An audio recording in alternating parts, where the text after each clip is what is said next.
Ang programang ito ay hatid sa inyo ng Air 21. Sagot ko, padala mo!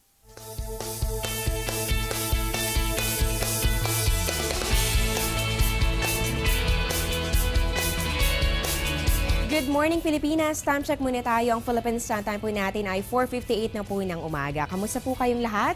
Aba, malapit na naman tayong magpaalam sa linggong ito at habang tayo po ay palapit ng palapit sa pagtatapos ng panibagong linggo ay tayo naman po ay papalapit din ng papalapit sa pag-welcome natin sa araw ng Kapaskuhan. Ang bilis po talaga ng araw, ano? Excited na ba kayo sa Pasko? Ano po ba ang wish ninyo ngayong Christmas? Well, kung ano man po yan, kung yan po ay para sa inyong sarili o kaya naman po ay para sa inyong kapwa, sana po ay matupad lahat yan at huwag po nating kakalimutan na samahan ito ng pagdadasal. Rise and shine mga kababayan, live mula sa Pag-asa Weather and Forecasting Center. Ito po ang Panahon TV na mula Lunes hanggang Linggo. Una maghahatid sa inyo ng pinakabagong ulat panahon. Mapapanay kami via online streaming sa www.ptv.ph. Kasama niyo po ngayong Thursday morning, December 18, 2014. Ako po ang inyong weather lover, Amor La Rosa. At habang maaga pa, alamin na po natin anong oras kaya sisikat si Haring Araw. Para po sa ating sunrise, yun po ay mamayang 6:40 ng umaga at ang sunset po natin ay 5:30 naman ng hapon.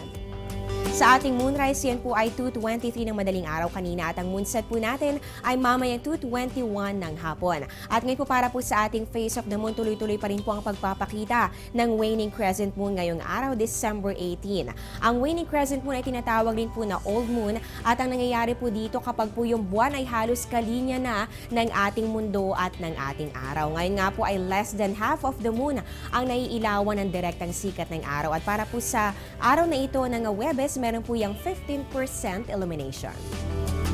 Ngayon, pag-usapan na po natin ang ating tides. Ito po ay courtesy of Namria. Along Manila Bay, ang high tide po natin na abot ng 0.29 meters, 7:46 po ito ng umaga. At ang low tide naman po natin ay kanina 2:44 ng madaling araw. Yan po'y umabot ng 0.16 meters. Magbabalik pa po ang Panahon TV pagkatapos ng ilang mga paalala.